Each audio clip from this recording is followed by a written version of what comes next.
Kim lay in bed, eyes wide open, heart still pounding.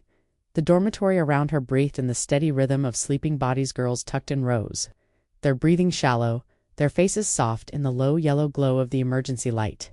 But she couldn't close her eyes, not after what she'd seen. The boys had been on their side. The girls in uniforms had been chasing them, and one of them had looked right at her bed.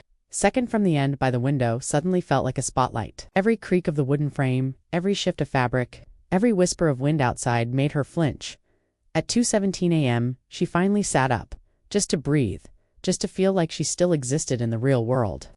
She turned slightly and froze. Seline was awake, sitting up in bed across the aisle, motionless, eyes open.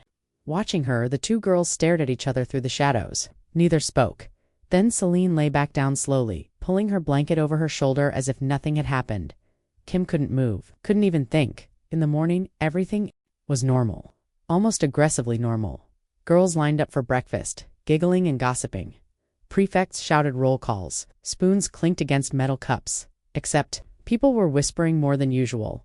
Kim caught the fragments. Someone saw shadows near the dorms. Mr. Amandi was called late last night. Boys, no way. They'd never be that stupid. Someone left clothes outside their dorm locker.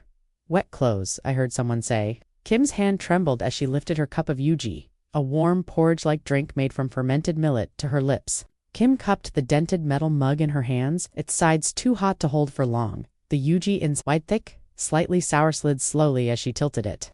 Steam curling into the morning air all around her. Girls sipped in silence or murmured in tight clusters, their voices barely louder than the clink of spoons.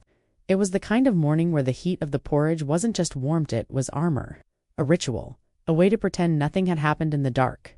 Across the dining hall, Seline sat perfectly composed, cutting a banana with a spoon. Her purple pen was clipped neatly to her collar. She didn't look up once.